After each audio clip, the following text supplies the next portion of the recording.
मित्रों, अपने बीच भारतीय जनता पार्टी के दिल्ली प्रदेश के माननीय अध्यक्ष श्री आदेश गुप्ता जी आपको संबोधित करने वाले हैं। दिल्ली विधानसभा में नेता प्रतिपक्ष श्री रामवीर सिंह विदुरी जी भी आपको संबोधित करेंगे। उनके बगल में हमारे राष्ट्रीय प्रवक्ता सरदार आरपी सिंह जी हैं। मेरा विनम्र निवेदन है माननीय आदेश गुप्ता जी से कि आपको संबोधित करें।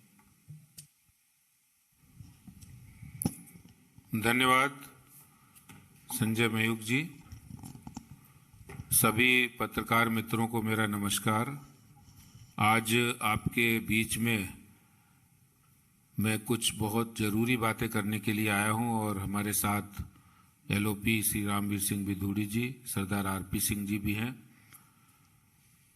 दिल्ली की नई एक्साइज पॉलिसी के वापस होने के बाद जिस तरह से दिल्ली के उप मुख्यमंत्री 30 जुलाई को, मनीष सिसोदिया जी 30 जुलाई को प्रेस कॉन्फ्रेंस करके कह रहे हैं कि हमने जो नई एक्साइज पॉलिसी है, बावजूद इसके कि इसमें बहुत दिल्ली सरकार को रेवेन्यू की बढ़ोतरी हुई थी, ज्यादा रेवेन्यू मिला था, लेकिन सीबीआई के डर से जो एजेंसियां जिस तरह से धमका रही हैं, उससे हमें ये पॉलिसी हम वापस ले रहे हैं। लेकिन सच्चाई इसके उलट है। 30 जुलाई को वो कहते हैं कि 3000 करोड़ रुपए का अधिक रेवेन्यू नई एक्साइज पॉलिसी से मिला है। लेकिन सच्चाई ये है कि 31 जुलाई को दिल्ली सरकार की कैबिनेट नोट यह बता रहा है कि दिल्ली सरकार की नई एक्साइज पॉलिसी आने के बाद रेवेन्यू में भारी कमी आई है। 2019-20 के अंदर एस्टिमेटेड जो अनुमान था वो 8,911 करोड़ रुपया था, लेकिन ये घटकर 2019-20 में 7,039 करोड़ रुपया रह गया। यानी नई आबकारी नीति आने के बाद इस राजस्व में अत्यधिक बढ़ोतरी होनी चाहिए थी, जिसका अनुमान लगाया गया। और 2021-22 की अगर हम बात करें तो लगभग 37.5%, 37.5% की राजस्व में भारी कमी आई है, जो कि अगर हम पैसों की बात करें तो लगभग ये 2,151 करोड़ रुपए का घाटा हुआ है इस नई एक्साइज पॉलिसी आने के बाद। और दिल्ली के उप मुख्यमंत्री बड़े जोर जोर से चिल्ला के कह रहे हैं कि हमें 3,000 करोड़ का फायदा हुआ है। दिल्ली में क्या ऐसी एक्साइज पॉलिसी नहीं लानी चाहिए जिससे दिल्ली की रेवेन्यू बढ़े, दिल्ली के लोगों का फायदा हो? लेकिन आज एक बड़ा सवाल है कि नई एक्साइज पॉलिसी में जहां एक और रेवेन्यू की तो कमी हुई है 2,191 करोड़ रुपया। मेरे पास ये कैबिनेट नोट के कुछ अंश हैं जिनको मैं पढ़ के भी बता सकता हूं आपको। इसमें लिखा है कि during the Q1 of the current fiscal ₹1,484 crore was realized, which is 37.51% below the budget estimates for current fiscal 2022 और 23 की भी बात करें तो उसमें भी 2,375 करोड़ रुपए का जो अनुमान इन्होंने लगाया उसमें कमी आई। तो कुल मिलाकर ये जो नई एक्साइज पॉलिसी है उसमें एक और रेवेन्यू बढ़ा है। दूसरी ओर एक चौंकाने वाला तथ्य यह है कि इस दौरान उसी कैबिनेट रिपोर्ट में यह भी कहा गया है कि नंबर ऑफ बोटल्स की जो सेल है वो ज्यादा हुई है। तो दोनों चीजें विरोधाभासी है। एक तरफ वो रेवेन्यू लॉस की बात कर रहे हैं, दूसरी तरफ जो सेल हुई है नंबर ऑफ बोटल्स की, नंबर ऑफ वॉल्यूम की, वो ज्यादा हुई है। इसका सीधा अर्थ है कि कहीं ना कहीं दिल्ली सरकार के खजाने को गलत तरीके से रेवेन्यू लॉस किया गया, लूटा गया, एक्साइज में चोरी की गई है और शराब माफिया को फायदा पहुंचाया गया है। और ये साफ है कि 2 महीने में एक्सटेंशन देके उनको अधिक फायदा पहुंचाया गया है। ये भी फायदा है। और ये पहला नहीं है, जब से शराब पॉलिसी ये नई लाए है तब से लगातार वो फायदा पहुंचा रहे हैं। मैंने पहले भी आपके साथ जो जानकारी शेयर की थी कि कैसे उन्होंने 144 करोड़ रुपए का फायदा पहुंचाया, कैसे उन्होंने अर्नेस्ट मनी फोरफिट होनी चाहिए उसको वापस किया, कैसे उन्होंने जो कमीशन है वो 2.5% से बढ़ा के 12% कर दिया, कैसे उन्होंने ड्राई डे की संख्या घटा दी, कैसे उन्होंने 249 दुकान की 1000 के आसपास 850 ठेके खोल दिए। तो ये सारे तथ्य बताते हैं कि दिल्ली सरकार का पूरा फोकस है कि शराब माफिया को कैसे अधिक से अधिक फायदा पहुंचाया जाए, चाहे खजाने पर डाका डाला जाए, चाहे इसके लिए खजाना लुट जाए, दिल्ली की जो जनता के पैसा था उसको लुटा दिया जाए, लेकिन शराब माफियाओं को हमें फायदा पहुंचाया जाए। ये मकसद दिल्ली सरकार का रहा है, अरविंद केजरीवाल सरकार का रहा है।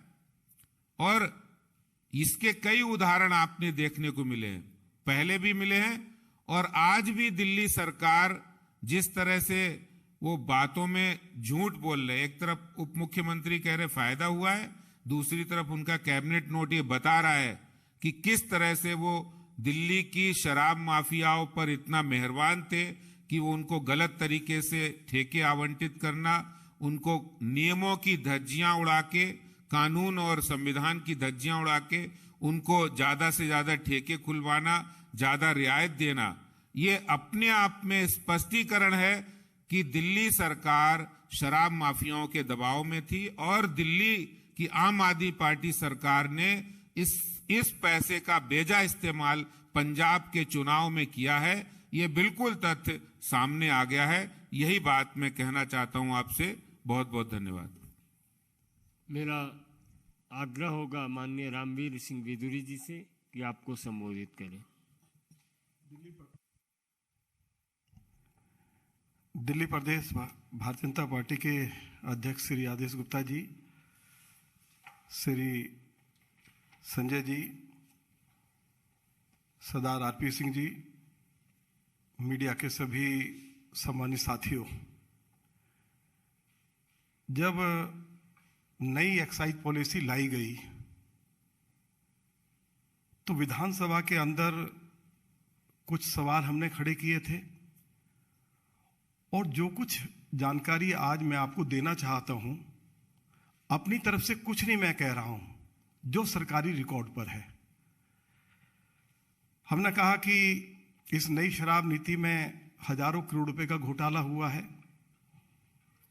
दिल्ली के deputy chief minister Manish Sisodia ने हाउस में कहा कि इस नई शराब नीति से हर साल दिल्ली सरकार को 10,000 करोड़ रुपए की आय होगी। यह मनीष सिसोदिया ने हाउस में कहा। दूसरी बात उन्होंने कही, क्वालिटी बहुत अच्छी होगी, महिलाओं को, युवाओं को आसानी से शराब सुलभ हो सकेगी। अब सरकारी रिकॉर्ड क्या कह रहा है? 2022-23 की जो पहली तिमाही है उसमें सरकार को 2375 करोड़ रुपए का रेवेन्यू आना था। और आपको यह जानकर हैरानी होगी कि कितना रेवेन्यू आया है। केवल 505 करोड़ रुपया, और 980 करोड़ रुपया जो है वह तो सिक्योरिटी, ये रिफंडेबल है। पुरानी जो शराब नीति थी, यदि हम उससे तुलना करें 19 और 20 में, दिल्ली सरकार को 2019-2020 में सरकार को 6,000 करोड़ रुपए की आय हुई। और यदि हम उसकी तुलना करें तो 1,500 करोड़ रुपए उनको 3 महीने में उनको आय हुई। अब वो घटकर कितनी हो गई है? तो वो सारी जानकारी मैंने आपको दी है। विस्की की जो सेल हुई है इन पिछले 3 महीनों में, वह बढ़कर 59% 46% हो गई है, और वाइन की सेल जो है वो 87% 25% उसमें बढ़ोतरी हो गई है। विस्की और वाइन की बिक्री में तो बढ़ोतरी हुई है, लेकिन रेवेन्यू कम आया है 2019-2020 के बनिस्बत, जब पुरानी शराब नीति दिल्ली में एग्जिस्ट कर रही थी। मैं आज पूछना चाहता हूं मनीष सिसोदिया को, उनको जवाब देना पड़ेगा। विस्की पर हम 300% से लेके 30% तक एक्साइज ड्यूटी वसूलते हैं, वाइन पर 65% और बियर पर 150%। ये जो शराब आपने एक बोतल के साथ एक बोतल फ्री दी है, अरविंद केजरीवाल और दिल्ली के डिप्टी चीफ मिनिस्टर ये बताएं कि ये एक्साइज ड्यूटी कहां गई? क्या आपने एक्साइज ड्यूटी वसूल की है? यदि की है तो उसकी जानकारी दें। यदि एक्साइज ड्यूटी की चोरी हुई है तो उसके लिए कौन जिम्मेवार है, यह भी हमारा सवाल है। दिल्ली विधानसभा के अंदर मैंने यह सवाल उठाया था जब डिप्टी चीफ मिनिस्टर ने यह कहा था कि हम दिल्ली में हर नगर निगम वार्ड में 3 शराब के ठेके खोलेंगे, और दिल्ली के अंदर 272 नगर निगम वार्ड्स हैं। तो हमने कहा कि आप सभी वार्ड्स में शराब के ठेके नहीं खोल सकते हैं, क्योंकि हर वार्ड में कमर्शियल रोड्स नहीं है। दिल्ली के डिप्टी चीफ मिनिस्टर ने हाउस में स्वीकार किया कि दिल्ली में 100 नगर निगम वार्ड्स ऐसे हैं जहां शराब के ठेके नहीं खोले जा सकते। जब नहीं खोले जा सकते हैं और डिप्टी चीफ मिनिस्टर ने हाउस में इस बात को स्वीकार किया है, तो फिर इन्होंने शराब के ठेकेदारों से मोटी मोटी रकमें लेकर, जहां शराब के ठेके नहीं खोले जा सकते थे, मास्टर प्लान का वोलेशन करके नॉन कंफर्मिंग एरिया में, रेजिडेंशियल एरिया में, या जो मिक्स लैंड यूज की सड़कें थी उन पर शराब के ठेके क्यों खोले गए, इसके लिए जिम्मेवारी तय होनी चाहिए। हम सीबीआई से भी मांग करना चाहते हैं कि इसकी जांच होनी चाहिए। केवल ये यहीं तक नहीं रुके, शराब के ठेकेदारों ने इनको कहा कि यदि शराब की क्वालिटी ठीक नहीं है, कोई शिकायत करता है, तो उसकी जांच दिल्ली सरकार नहीं करेगी। शराब के ठेकेदारों ने दिल्ली सरकार को कहा कि इसका अधिकार हमको दो। तो दिल्ली सरकार ने फैसला लिया कि यदि कोई व्यक्ति ये शिकायत करेगा कि शराब की क्वालिटी ठीक नहीं है, तो उसकी टेस्टिंग दिल्ली सरकार नहीं करेगी, बल्कि शराब के ठेकेदार की जो लैब होगी उसमें टेस्टिंग करके बताया जाएगा कि क्वालिटी ठीक है या नहीं है। यह फायदा भी उनको पहुंचाया गया। तीसरी बात जो है, हम बार बार कह चुके हैं, उन्होंने कहा कि साहब दिल्ली में 21 ड्राई डेज है, इनकी संख्या घटाकर 3 कर दी जाए। तो सरकार ने उनकी यह मांग भी स्वीकार की। इसके साथ साथ उन्होंने कहा कि दिल्ली में अभी रात 11 बजे तक शराब जो है सर्व की जा सकती है, इसका समय प्रातः 3 बजे तक किया जाए। सरकार ने यह मांग भी स्वीकार की। इसके साथ साथ एक बड़ा जो खेल हुआ, दिल्ली में बहुत सारे बार मालिक हैं, चाहे वो 5 स्टार होटल्स हैं, चाहे रेस्टोरेंट होटल्स में बार्स हैं, चाहे बैंक्वेट हॉल्स में बार्स हैं, चाहे जो क्लब्स हैं उनमें जो बार्स हैं। पहले ये लोग कहीं से भी शराब खरीद सकते थे जिनके पास लाइसेंस है। जो लोग बाहर से इंपोर्ट करते हैं उनसे ये लोग खरीद सकते थे।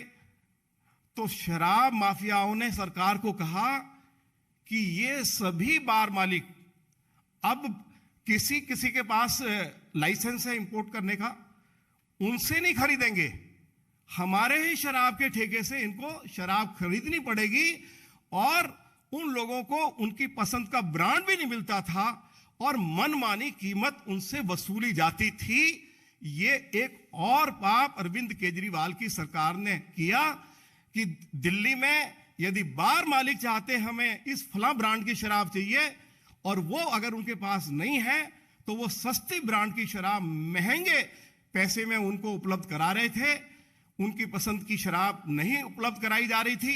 ये एक और उनको फेवर किया गया।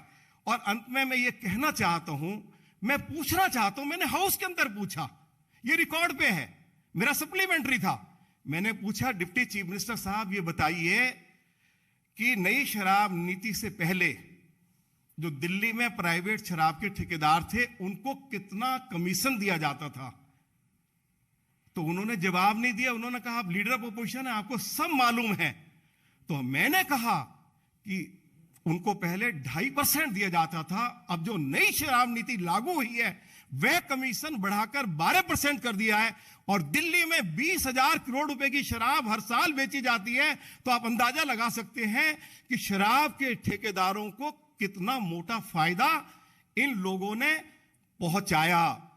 क्योंकि पंजाब, गोवा, उत्तराखंड, मणिपुर का चुनाव था, इनको पैसे की जरूरत थी और शराब के ठेकेदारों ने जो शर्तें इनके सामने रखी वो सभी शर्तें इन्होंने कानून, कायदे और नियम का उल्लंघन करके उनको स्वीकार किया। दिल्ली की सरकार को कोई अधिकार नहीं है कि मास्टर प्लान यदि कहीं शराब का ठेका खोलने की अनुमति नहीं देता है, जब तक मास्टर प्लान को अमेंड नहीं किया जाएगा तब तक आप वहां शराब का ठेका नहीं खोल सकते। तो शराब के ठेके तुमने खोले हैं, मास्टर प्लान का जो वायलेशन तुमने किया है, और तुम्हें मालूम था, तुमने हाउस में स्वीकार किया कि दिल्ली में 100 ऐसे वार्ड्स हैं। डिप्टी चीफ मिनिस्टर ने कहा जहां शराब के ठेके नहीं खोले जा सकते हैं और उसके बाद आपने खोले हैं। ये हजारों करोड़ रुपए का घोटाला हुआ है, सरकार का भी नुकसान हुआ है, लेकिन फायदा किसका हुआ है? अरविंद केजरीवाल को हुआ है या फायदा शराब के ठेकेदारों को हुआ है? अगर ये शराब नीति इतनी अच्छी थी तो अब उस शराब नीति को वापस क्यों लिया गया है? और हम ये भी मांग करते हैं कि इन शराब के ठेकेदारों की जो सिक्योरिटी है उसको जब्त किया जाए, उसको वापस ना किया जाए, क्योंकि एक्साइज ड्यूटी की चोरी हुई है। पहले इसमें क्लैरिटी आ जानी चाहिए। यह मांग भी हम दिल्ली के एलजी से करते हैं कि इनकी जो सिक्योरिटी है उसको लौटाया ना जाए। यही मैं कहना चाहता था। बहुत बहुत धन्यवाद। कोई प्रश्न हो तो आप कर सकते हैं।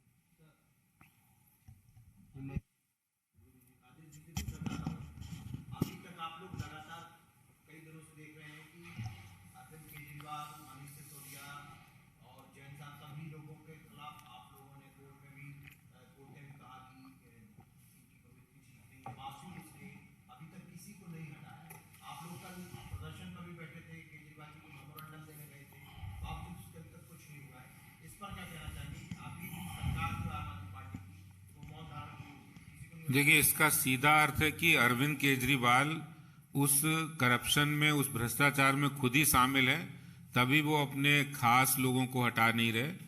कोर्ट ने भी कह दिया है कि ये बात सही है कि सत्येंद्र जैन गंभीर आरोपों में जेल के अंदर हैं, भ्रष्टाचार के आरोप हैं, जिनके पास क्रिमिनल केस की प्रोसीडिंग चल रही है। संविधान और नैतिकता भी इस बात का तकाजा करती है कि ये जिम्मेदारी मुख्यमंत्री की है कि मुख्यमंत्री कैसे एक मंत्री को जो कि एक भ्रष्टाचार के आरोप में बंद है, वो कैसे मंत्रिमंडल में है, ये मुख्यमंत्री की जिम्मेदारी है।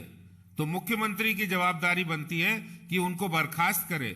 लेकिन हम जनता के बीच जा रहे हैं, हम लोगों के बीच जा रहे हैं और मुख्यमंत्री के ये दोहरे चरित्र के बारे में भी लोगों को बता रहे हैं कि आप बर्खास्त करिए, नहीं तो हम जन आंदोलन तो चला ही रहे हैं और चलाएंगे आगे भी। धन्यवाद। और कोई प्रश्न?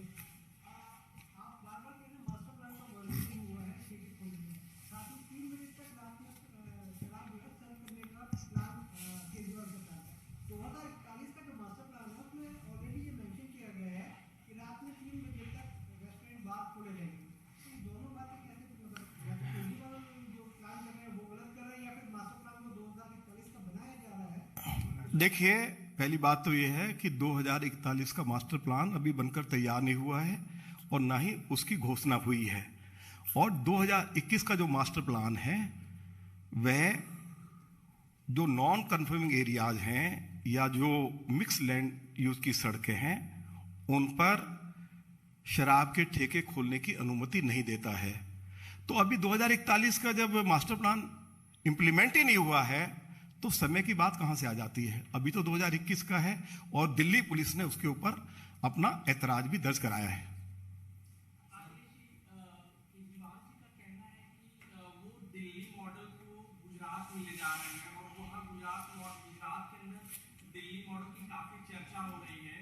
इस वजह से बौखलाहट में आप लोगों के खिलाफ ये सब काम कर रहे हैं। देखिए, दिल्ली का मॉडल यही है ना कि आप शराब माफिया को फायदा ज्यादा से ज्यादा पहुंचाए। यही दिल्ली मॉडल है क्या केजरीवाल का? दिल्ली का मॉडल केजरीवाल का ये है कि डीटीसी की बस खरीदी हो तो उसमें हजारों करोड़ रुपए घोटाला करे। मोहल्ला क्लिनिक, उनका जो मोहल्ला क्लिनिक बंद पड़े हैं, वहां काम नहीं कर रहे हैं, डॉक्टर नहीं है, दवाइयां नहीं है। यही मॉडल है क्या केजरीवाल का? यही मॉडल है कि दिल्ली के अंदर पानी की साफ पानी की सप्लाई नहीं है, सीवरेज सिस्टम बिल्कुल कोलैप्स कर गया, जबकि आप 2018 में विधानसभा में कहते हैं सीवरेज, हम नया मास्टर प्लान सीवरेज सिस्टम का ला रहे। तो ये सारे जितने जो दिल्ली, वास्तव में दिल्ली मॉडल है, दिल्ली में अरविंद केजरीवाल ने सिवाय करप्शन के और सिवाय प्रचार के यही एकमात्र मॉडल है उनका।